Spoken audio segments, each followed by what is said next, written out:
Welcome back to Her Success Radio. With us today, we have an amazing guest. Anna Lozano is a mother. She's a serial entrepreneur. She's a wife. She's juggling a lot. And she has a very interesting path that we're going to talk to her about today. While working a full-time job, she started her side hustle in network marketing and turned it into $1 million empire. And then she became a mom and realized that she wanted to create something that would fuel her creativity and leave a deep impact on the next generation, the children. And with her friend, Lindsay Sood, they launched Love Powered Company in 2017 with Kickstarter, and they outshot their original funding goal by a lot. They reached over 200% of their campaign goal in only 30 days. So I'm very curious to hear more about what the new adventure is about. But let's start from the beginning. Well, first of all, welcome to the show, Anna. Thank you so much. I'm so excited to be here. Thanks for having me. I'm so happy you're here because I have so many questions for you that I think our listener will really appreciate hearing the answers to. So you were very successful in network marketing, and I know this is a very common entry point into entrepreneurship for a lot of women. So how did you decide to go for network marketing? How did you decide what company to pick? Can you tell us more about how your journey began? Yeah, of course. I'll take it a little bit before network marketing because my journey started. I was raised by immigrant parents, and so for those listeners who understand what that means, it's you're raised in a society that's different than your own. And my parents really instilled hardworking habits. I watched them working really, really hard at jobs that they were totally overqualified for when I was really young. And that instilled some habits for me that I've really carried on with me throughout all of my experiences. And so even throughout school, I worked really, really hard to get into, the best university.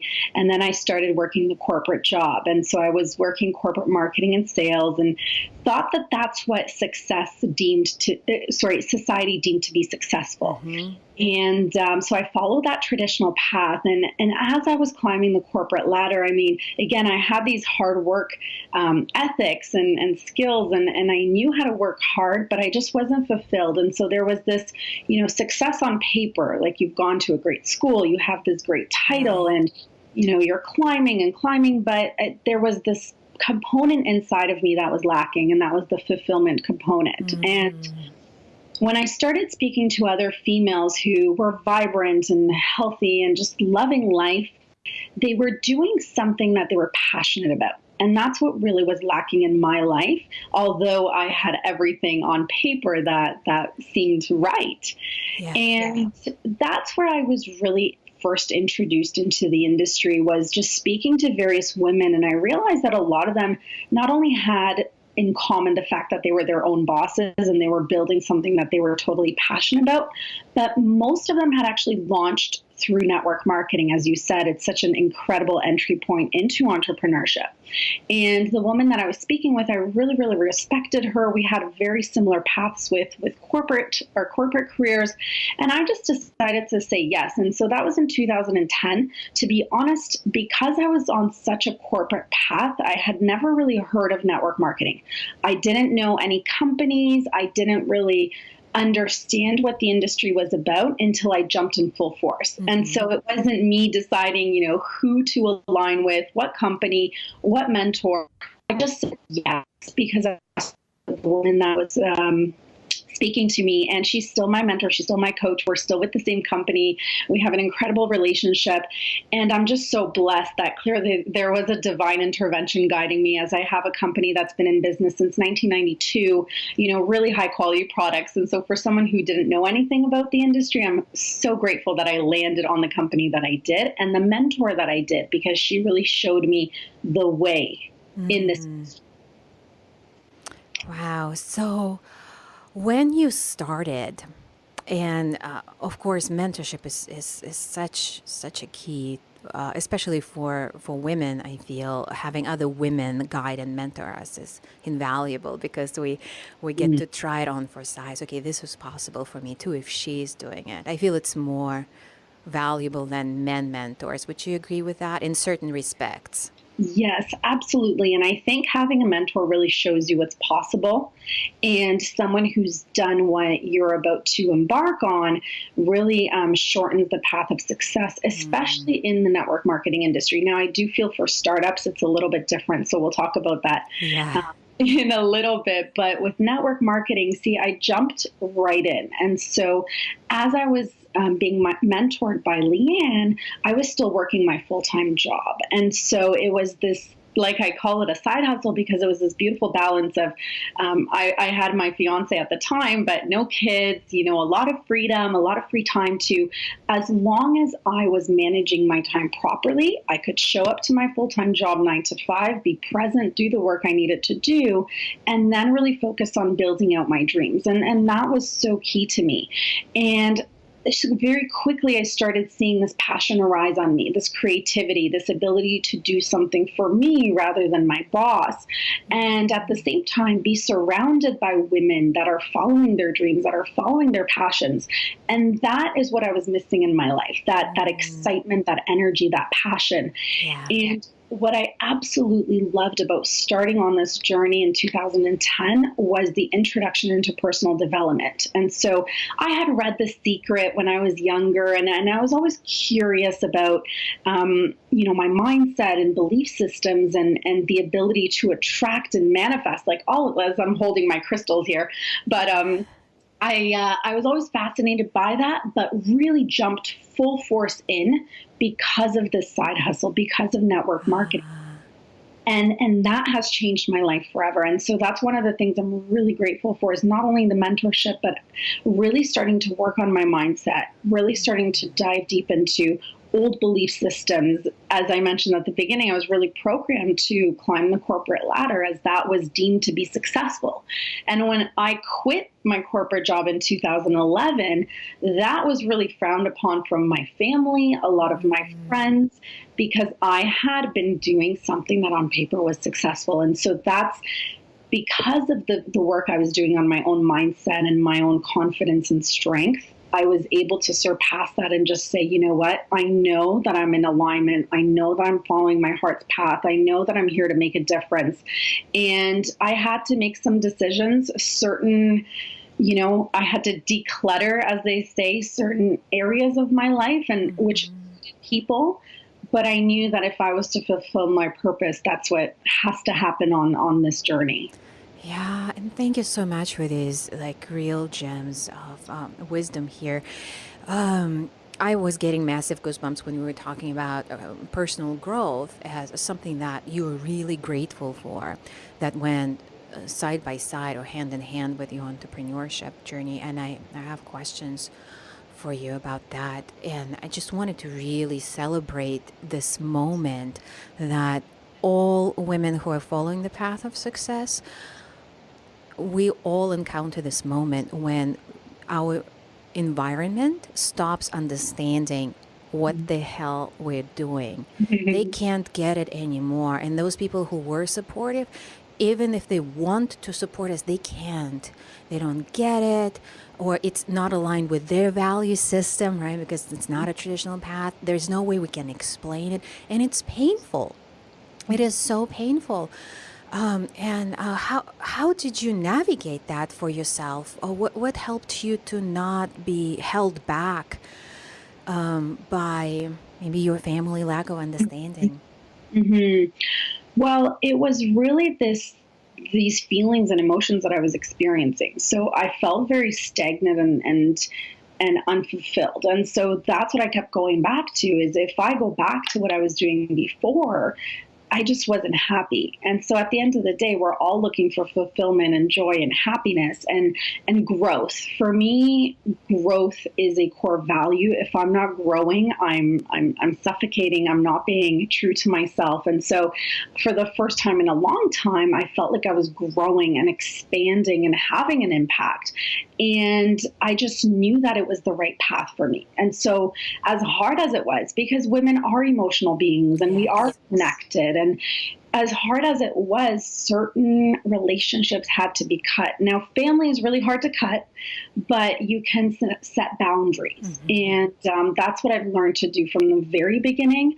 I don't know if it's the strength of character or the work that I've done on myself, but I just knew that the feeling that I was experiencing is what I wanted to continue living. And nothing else really mattered. And I'm just, also very grateful for a very supportive spouse. We weren't spouses at the time, but he really understood that, I'm here to support you. You're a strong woman. You're going to go and do what you're meant to do here. And he's always just been such an incredible support to this day.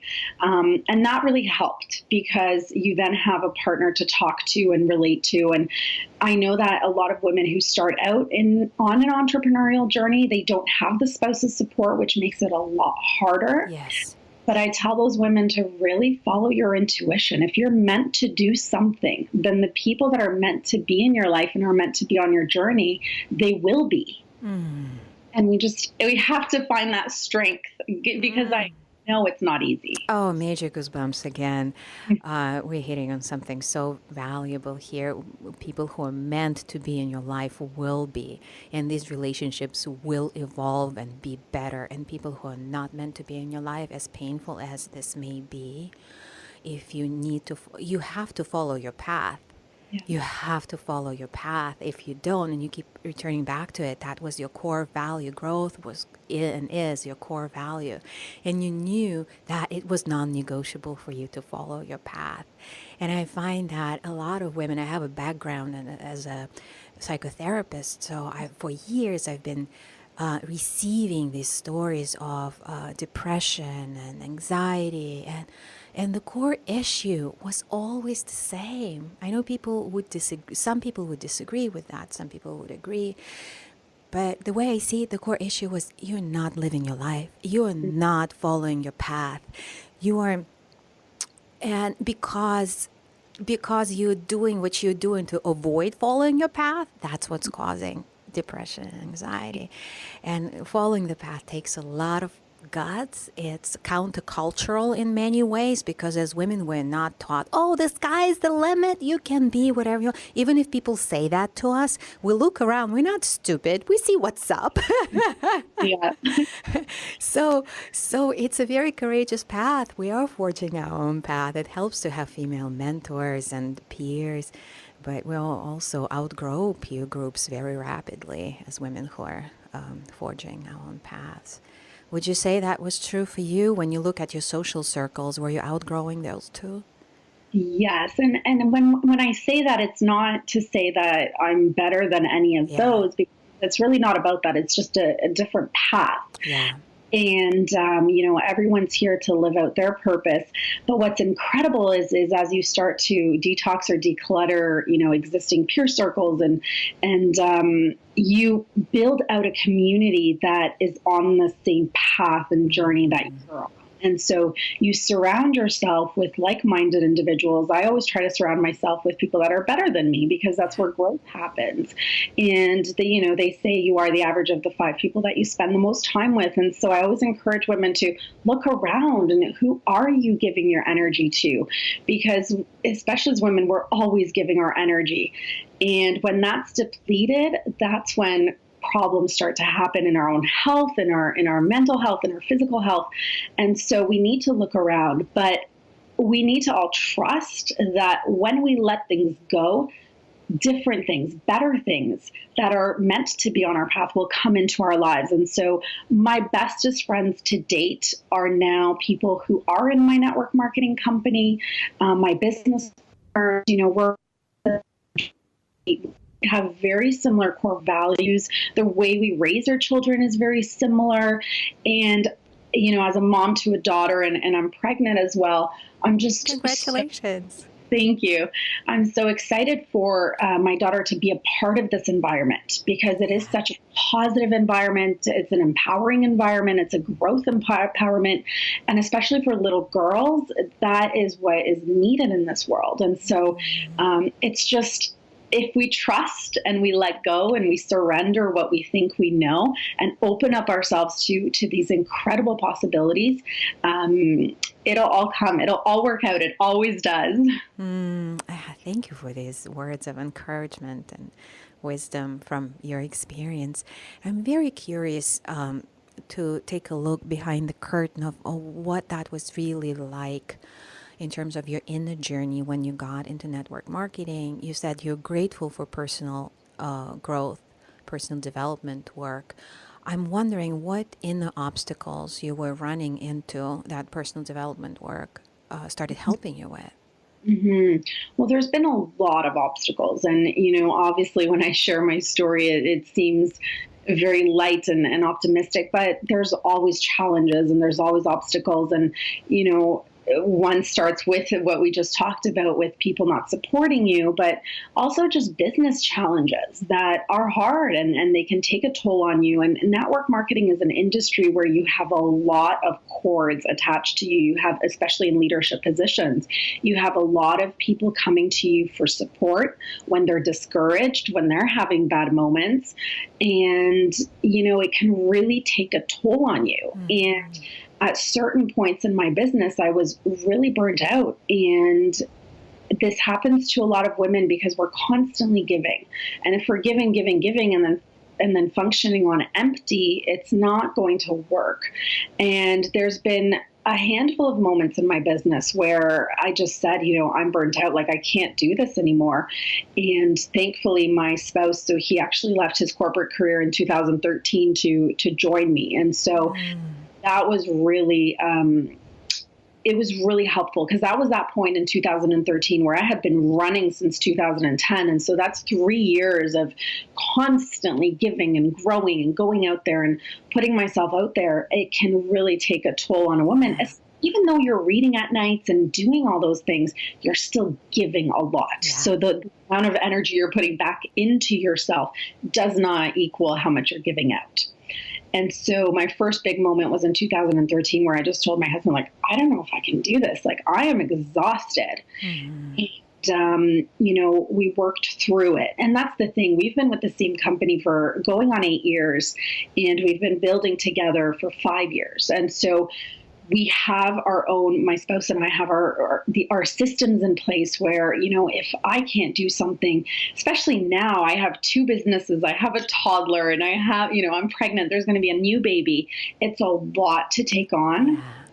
But we have boundaries, and boundaries are one of the things that I've learned that have really helped with the ups and downs, and just taking a time out and really trusting that, no, your business is not going to crumble when you're not there. When you're not there, that's really when the miracles happen, because people get creative, people find solutions, and it's just so incredible, because then they realize, okay, I don't need Anna to always be there for me. I can actually do this by myself. So by you always not being there, because you're in a leadership role, you're actually empowering people to step into their leadership, to step into their powers, which I only realized when I quote unquote burnt out and I was exhausted, and it just had to happen. And that's kind of where we experienced the most growth in our business, was people really stepping into their own, which is incredible. Wow. Wow, this is so beautiful. And it so relates to parenting. If we do everything for our children, imagine, right? Yes. And I find my parenting style is a little bit hands off. I see myself as this kind of barely getting by in terms of adequacy as a mother, but and my daughter is so self-sufficient in terms of she will come up to anyone, anywhere, and ask for what she needs, because she knows by the time her mom gets up her ass to do that, she spent her lifetime waiting. So it's kind of a good outcome of maybe what some would consider not quite adequate parenting. I'm not a helicopter parent. And again, there's absolutely no judgment. You pick your path, and respect. You keep coming back to this boundaries point. It's so important. Respect the boundaries that are correct for you. They may be totally wrong for somebody else, but they're right for you, and refuse to succumb to other people's judgments, and refuse to succumb to your own judgments of yourself, right? Absolutely. And people will question those boundaries, but especially women in entrepreneurship, because I had built all this, before becoming a mom. So those boundaries were so much more tighter when I became a mom, because you just physically can't, Yeah. especially at the beginning. I mean, you're giving so much now to this little human, like you just can't. And it's incredible what people do when they're given the opportunity to do it. And I love that parenting style, because look at, your daughter now asks for what she wants. What an incredible quality for a woman to have. And, she indirectly learned that, or directly, you probably did it on purpose. It's incredible. And that's what happens to our teams, our business partners, our Yes. children, if we do set those boundaries, because the worst thing we can do is run on empty, because that's not when we tap into our creativity. That's not when we tap into incredible gifts. That's when the worst comes out of us. And so, the self-care and the boundaries are key for women, and especially moms in entrepreneurship. Yeah, and what you said about your boundaries were different before you became a mom, and then you needed to adjust. And this is something that we need to understand, that life is changing, and even if there are no major changes in your life, you are becoming a different person. You are understanding yourself better as time goes by. If you're doing any kind of personal development work, which I think most, if not all, of our listeners do. And with that, don't be afraid to keep on questioning the systems that you have in place. Are these the best systems right now, or do I need more? Don't be afraid to be greedy. I need more self-care.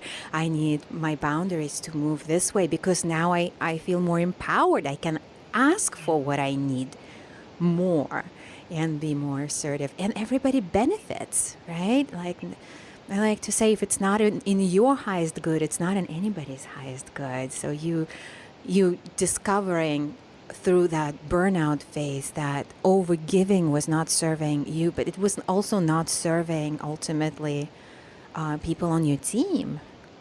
Exactly. Exactly. And I think it's so powerful when you just said asking for help. I think that's a lot of stuff. That's many women have problems with that. And for anyone struggling with that, just look within, why are you afraid to ask for help? Because there'll be major moments on this journey where you actually need to ask for help. Oh, yeah. And, for whatever reason, like your daughter, I've had that instilled with me for since I was very young. Maybe it's due to my parents and their parenting, but it's really served me, because it's not in a greedy way. It's just, asking for support. And if you don't ask, it's always a no. Yes. And it's really served me throughout my entire career, and especially as a mom, and saying to my husband, I need help. Like, I cannot do this by myself. Can you put our daughter down tonight so I can go take a bath, or I can go take a yoga class? And like you said, that serves everybody involved. That's wonderful. And again, as a therapist, I working with couples, I used to see again and again this pattern play out, where a woman harbors a lot of resentment because her needs are not met. But have you been communicating them clearly? And usually the answer is no, because it's not the woman's fault. We're conditioned to not be in touch with our desires. Who cares, right? Who cares Right. what you desire? Let's serve everybody else. These are the tracks. Get on the tracks and go, right? The school, the college, the job, the ladder, everything. And who cares about your desires? And when you start getting in touch with your desire, like as a woman, this is just so revolutionary. And then we learn to speak about our desires, speak them out loud. And then we notice that people actually want to give us what we desire. And that is such a breakthrough. Like, whoa, everything changed. You mean people enjoy saying yes to me? Yes, they do. They enjoy. that. And so they, like you said, and if you don't ask, the answer is always no. And I remember that shift in me, or realizing that I had been living my life with an assumption that even if I asked, the answer would be no, so I wouldn't ask. And then it shifted in me. I started discovering, oh my God. It Now, works. now I live with an assumption that the answer would be yes, or not now, Exactly. yes, or something even better, yes. There's no in my life anymore. It's beautiful. It's powerful. And people like serving, people just humanity likes to give. And it's once we believe that and trust that, so many doors open up. Oh my gosh. Yes. We do live to serve. That yes, as humans, that's such a great point. And I'm wondering, because you have been successful on this path of network marketing, leadership, what would you say is the difference between women who are successful and women who struggle to get off the ground or quit? Or just, for years, they're just working, and nothing Yeah. happens, right? Well, so it's interesting because 1% of the industry really makes it to the top. And 1%? 1%, like it's a small percentage. And I've Yeah. always been fascinated by that because, I started and I was running from the beginning and I just assumed that everybody did that. And I think it's possible for everybody. This industry is very, very simple. I mean, it's not easy because there is a lot of rejection. But the way that I look at rejection and coach on rejection is that, like we just said, it's not personal and it's not right now. So you can always retouch base with people. And I think it's that mindset that really blocks the people who don't make it versus the people who do make it. And so looking at limiting beliefs around success, looking at limiting beliefs around money and wealth, and looking at confidence, right? So are you confident to lead a tribe? Are you confident enough to lead a group of people? Because it's not really about the skills. The skills in this industry are very simple. Once you master the core skills, you can do it. But why are you holding yourself back? And it always comes down to own beliefs. And if someone does not work through those, they will quit. And working through those is super uncomfortable. Working through our money stuff is really uncomfortable. Stepping out of our comfort zone and talking to strangers is uncomfortable. But once you do these things a few times, it always gets easier. And so people that quit in the process are just too uncomfortable to look at those things that are holding them back. But I do believe in my heart that everybody could be successful in this industry because I'm no different. I'm a hard worker. I work on myself. I work on my skills. I work on my leadership. I work on my communication. There's skills that I've had to develop in order to thrive in this industry, but everybody can learn them. And so I made a decision at the beginning that I would never quit because once I started seeing the success, once I started seeing, the results financially, the impact on others, the growth, the trips and vacations, like all of that stuff was just so much better than going back to where I was before. Yeah. And so looking at that, that's, a major reason why I never quit because yes, it got tough. Yes, it got challenging. Yes, there were many challenges along the path and there still are to this day.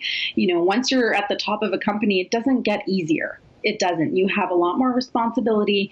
There's a lot more people looking at you, but it's deciding to grow through all of these challenges and never giving up. And it really is that simple. Wow. Oh, this is just so rich. I want to highlight a few points that really struck me.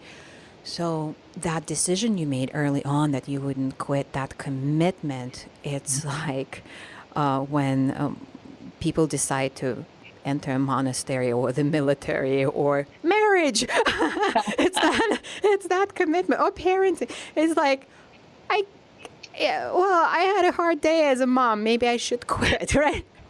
You But can't. you can. It doesn't work that way. But like, what would happen if you made an equally strong commitment in your business? And it sounds like that's exactly what you did. And that's amazing. That's so powerful. And I also heard you say that that discomfort that people have trouble tolerating, that discomfort of looking at what they need to change. But I would also add there is also the discomfort of being with things like being rejected. Like, Mhm. not everyone has that capacity to emotionally tolerate rejection. And you did, like, for whatever reason, right? Maybe you were born this way, maybe it's your upbringing, maybe you developed it through personal growth, right? I will say though, I mean, rejection never feels good, right? But I Yeah. think, and even now as we're working through the startup, and retailers are rejecting us, or media companies are rejecting us, it's looking at what the rejection is, right? So if you're being triggered at the rejection, or is it because you're taking it personally? Is it because you've put too much attachment to that Ooh, person? yeah. What's behind the rejection? And so, I'm not saying that it never really feels comfortable. Like it's never like, yes, I'm so excited, they just rejected me, right? Like it's not necessarily that.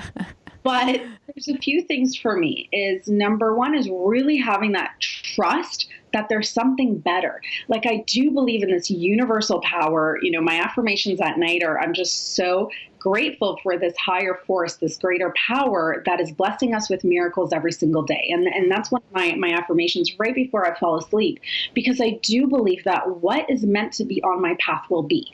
And in network marketing, if I got rejected by someone who said, you know what, the business isn't for me right now, maybe I'm not meant to coach them. Maybe they would be the biggest pain in my ass and would have, we would not have a great experience together. Like, I don't know why, but I do trust there is a reason for everything. And so I would say to anyone who really struggles with rejection is looking at what part of the rejection is triggering you. Like, what is making you super uncomfortable about it? Were you rejected as a child?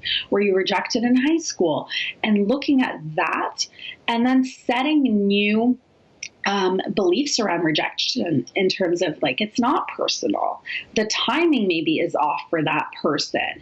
And it's maybe just not a right now, or there's something better coming on your path. Just be patient.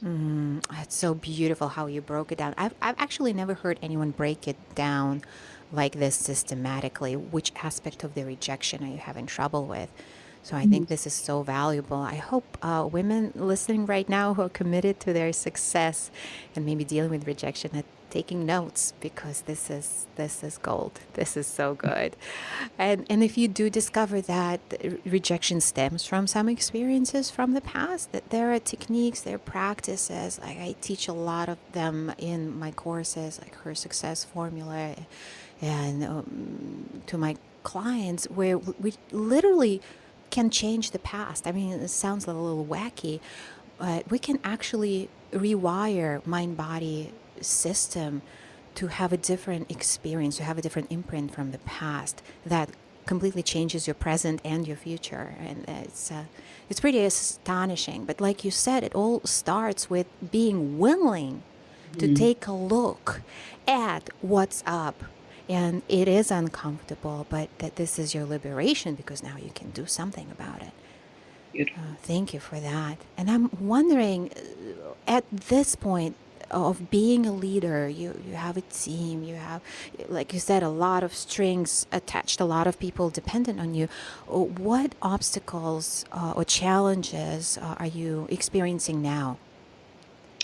I think now it's a little bit different. It's looking at, really leveraging yourself, and leveraging other leaders, and tapping into everyone's gifts. And so they always say, there'll be 20% of people that are actually going to go out and build a majority of your business. And they're going to create their own teams and expand and customer bases and so forth. And so if you can coach that smaller percentage of individuals one-on-one, and the rest in group, that really that's really powerful, because you need to look at you're getting. I mean, if someone introduces one customer a month into our organization, well, I can't be spending, an hour a week or 2 hours a week with you because it's too much. And I will coach those people in a group setting.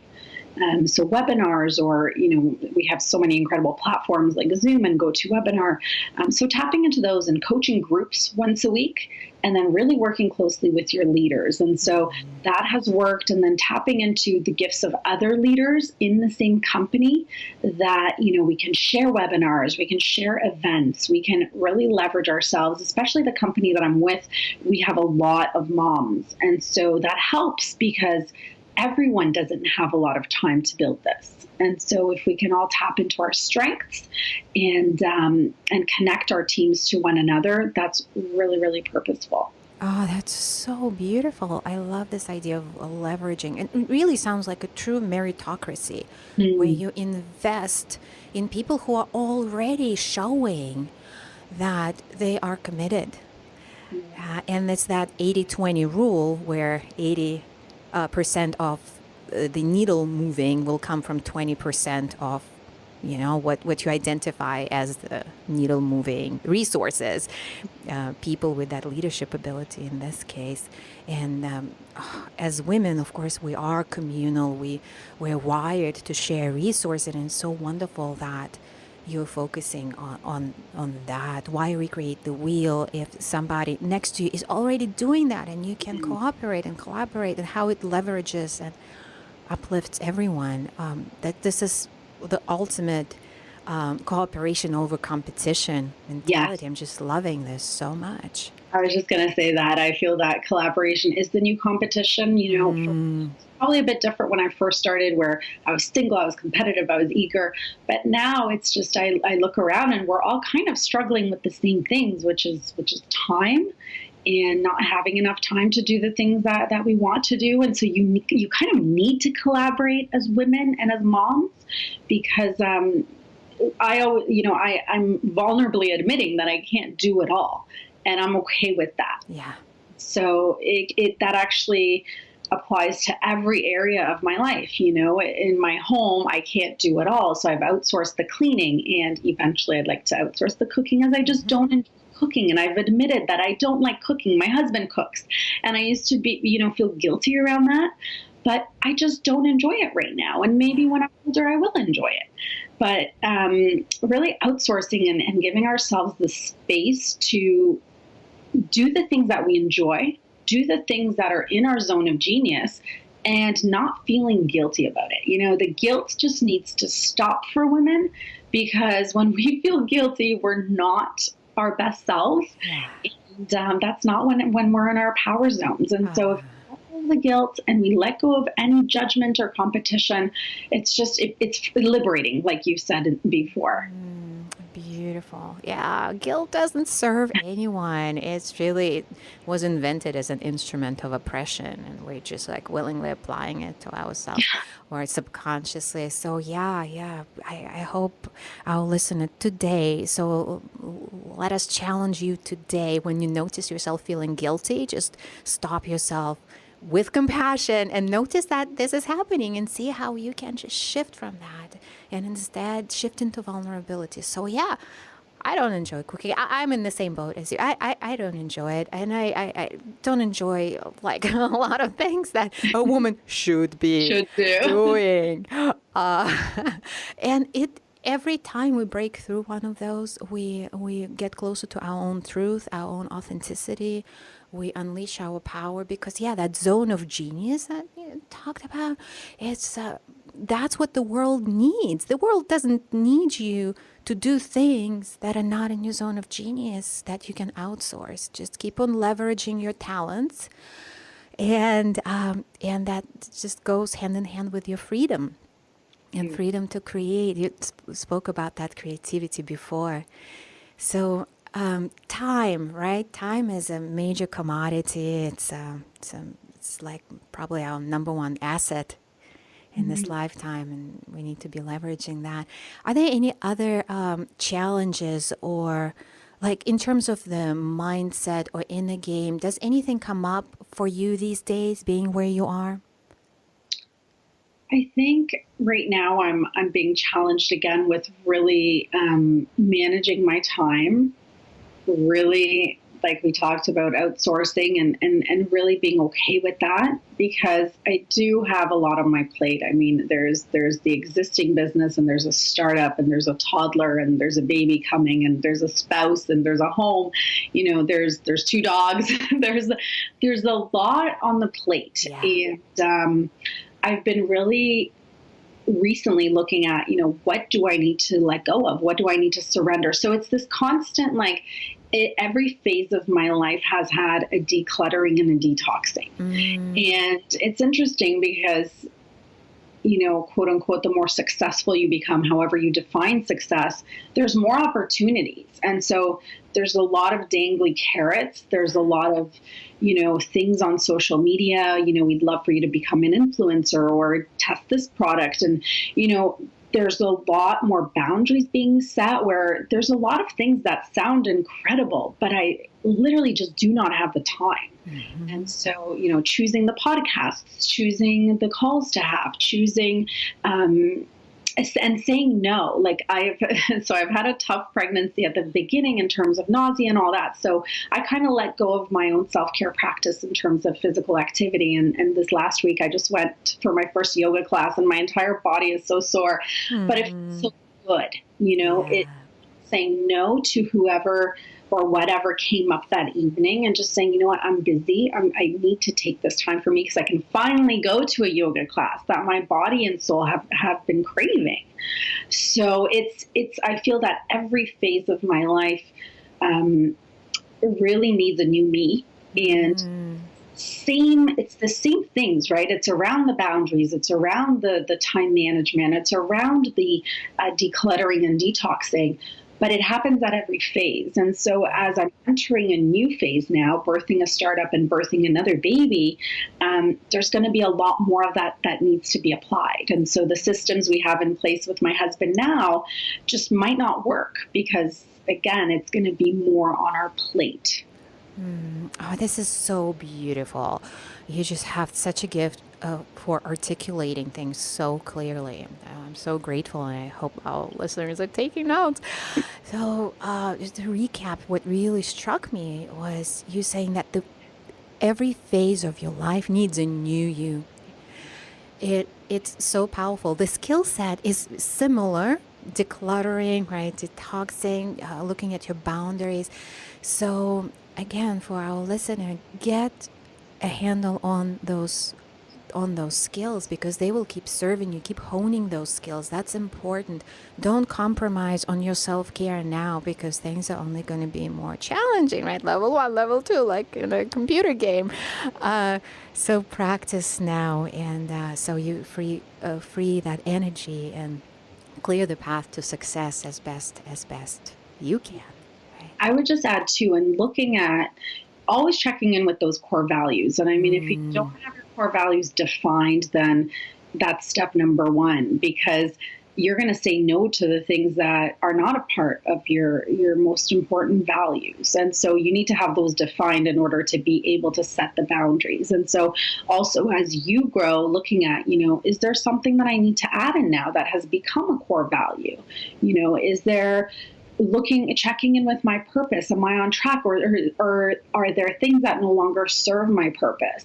And so I always tell people to look at high level, look at purpose, look at vision, look at mission, look at core values, define those. And then it'll be easy to declutter. It'll be easy to set boundaries. It'll be easy to manage your time.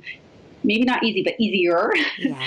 But as long as you know what those are for you and your family, and I like to define them for me as a woman, an entrepreneur, a mom, and every title that I have, but also with my husband as a family, and then I can't wait to get our kids involved and having those core values as a family and living by those. Oh, so good.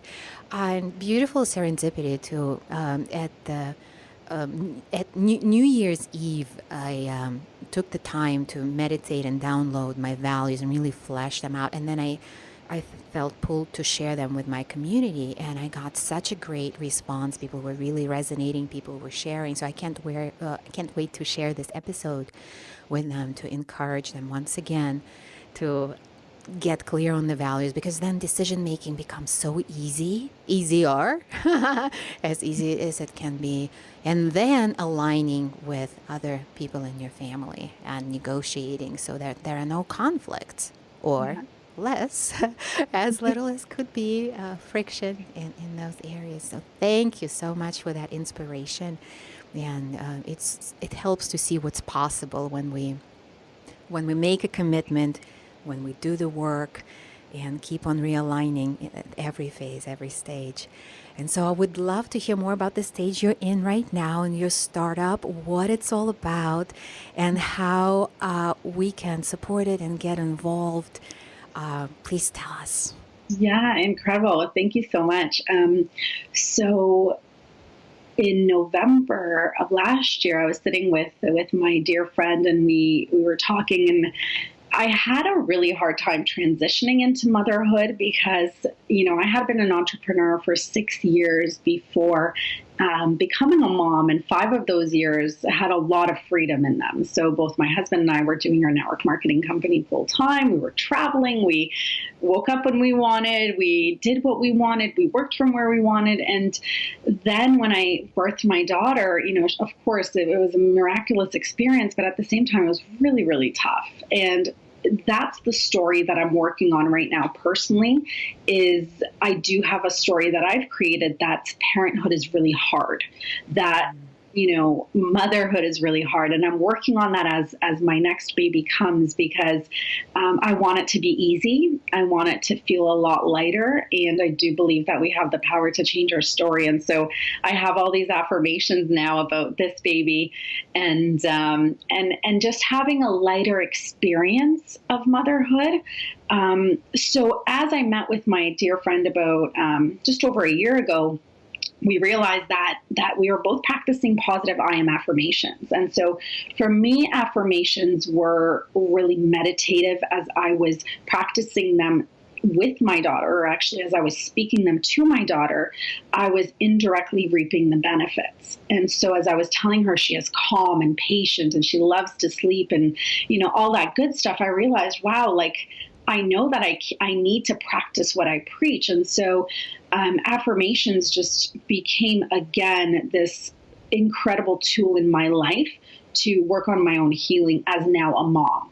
And what we realized with Lindy is she had suffered with anxiety through most of her life and this negative self-talk. And as she was practicing her positive I am affirmations, they were just transforming her own life. And so we looked at, okay, how can we include our children in this practice of positive I am affirmations? And we started looking for different affirmation cards for kids on the marketplace. There were some, but they were not what we wanted. They were not what we had envisioned.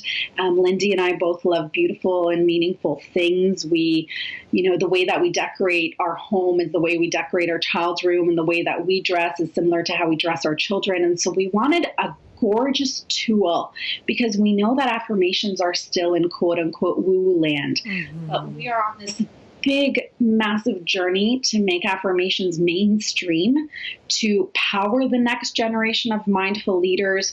We really focus on affirmation, connection, and then repetition. So making it a habit to transform your life and your little's life, because our children, they're just born so incredible. They're pure. They're emotionally intelligent. They are mindful, and then they get conditioned through, their families, their environment. And so what we're looking to do is create these tools to power them when they are clean slates. And I'm sure as a therapist, we definitely need to talk more about this, but our whole mission is powering the next generation of mindful leaders and reconnecting. So disconnecting in order to reconnect. And we live in a society that's always plugged in, and my phone's been, buzzing. I can see it in my peripheral, and there's constant people want you to be there and respond right away. And our whole thing is, let's disconnect in order to reconnect to ourselves, to reconnect to our children. And that is the mission, that's the vision. But the first product are positive I am affirmation cards for children. So we've created these 22 powers that already exist within them. We just need to remind them of them. Oh, so beautiful. Oh, wow. This is just, I'm just looking for the buy button right now for my 7-year-old and myself. And the mission, of course, is fantastic. The next generation of mindful leaders, exactly what we need right now.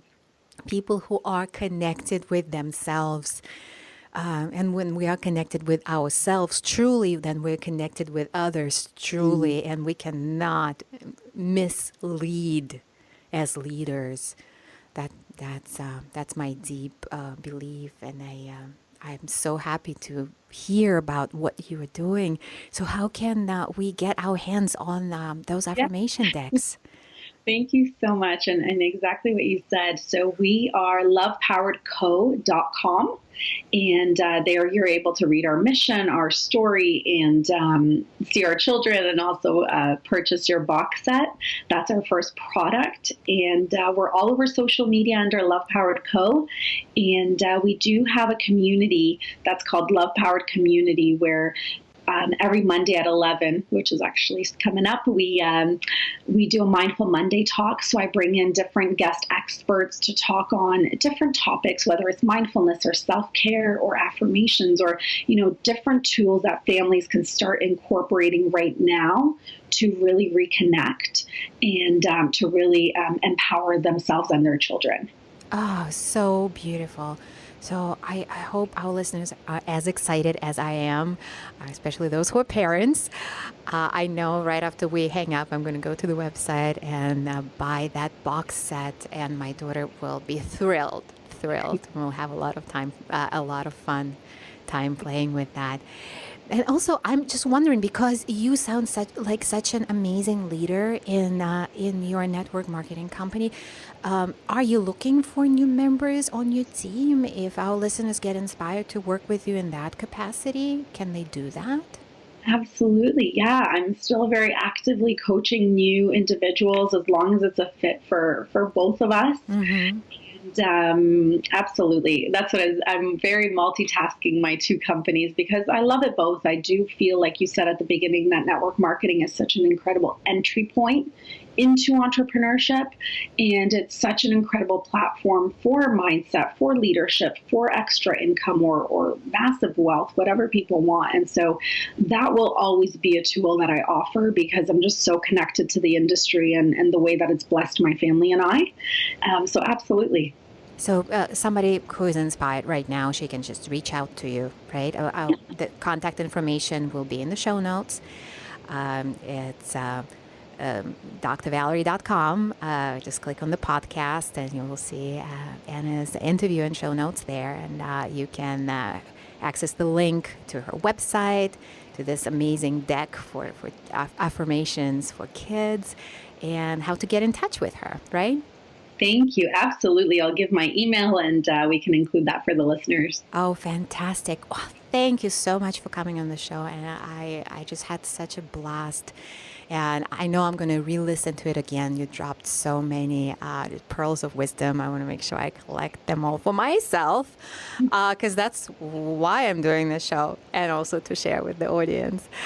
Thank you so much, and best of luck with your two babies, both businesses and your flesh and blood babies, and everything you're doing. Thank you so much. It's been an honor.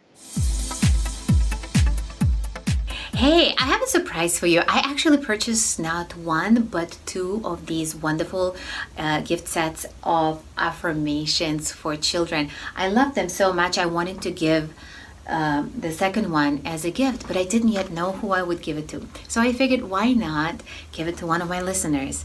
So here's what I came up with. If you received value from this episode, please share it on social. And you can find the link, and you can find gorgeous images with quotes to share when you go to drvalerie.com, click on podcast, and go to show notes for this episode.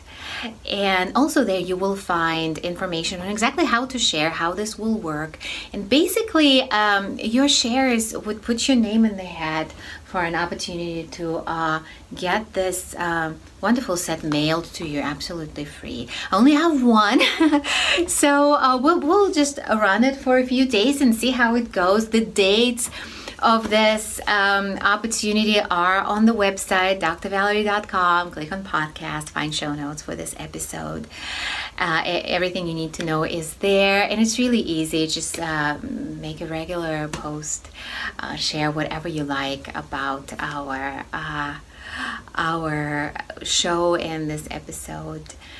And I look forward to seeing who the winner is going to be. I'm very excited. Haven't done this before, but I think it will start a wonderful tradition of giving, because as women, we really create so much value in the world through giving.